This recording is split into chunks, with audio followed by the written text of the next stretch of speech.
Morning. Hi. Yeah, it's all about the state of the market, and as you described just then, there's a lot of signs of excess enthusiasm, of exuberance, if you like, and the nature of a bubble tends to be quite similar when there are several bubbles in the past. There's this period of institutional investors getting involved, then a period of public getting involved, and when the public get involved, the bubble really starts to take off. And near the top of the bubble, you get these greed phases, and then this delusional phase when people think, okay, this is it, this is a new paradigm, the market's going to the moon. And then that's really when the market starts to roll over.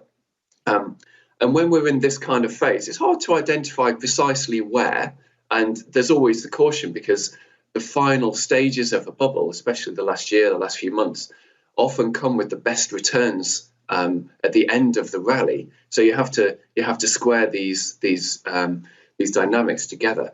But we're seeing signs that we're on the cusp of what could become quite irrational behaviour. My problem, Oliver, and it's not that I disagree with you that we are in extended territory. It's just the fact that any client of yours who got involved in your views would have lost vast amounts of money over the last year. And I'll give you an example. In late April, we had Charles Dumas on, who was stunningly bearish at the bottom of the market. And then we had the same Mr. Dumas on, who's one of your colleagues, in June as well. And he told me then that the S&P was going to fall 20%. Now, actually, since that interview in the middle of June, the S&P's rallied 22%. So if the viewers had taken an extreme view to the downside, they're actually 42% offside on your view. It's not that I disagree that we're in frothy territory. It's the fact that backing your view has cost our viewers a lot of money, potentially.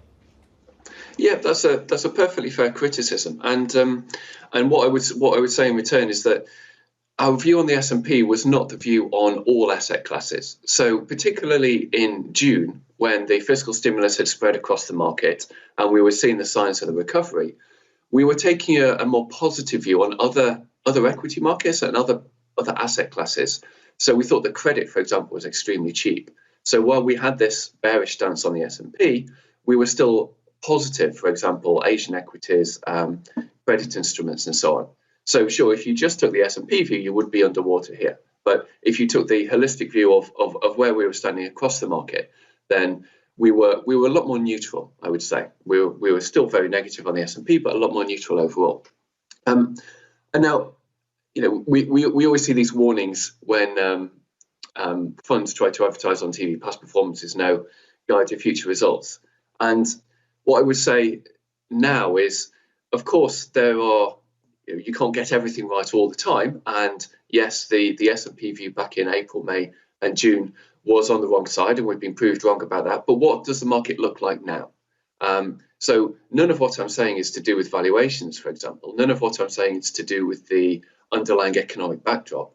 What I'm saying is that there are signs that the market is in a bubble, and there are signs, for example, with high and rising margin debt, that this bubble could become too exuberant. And when that begins to happen, you need to start thinking about reducing risk and taking profits rather than thinking about adding near the top.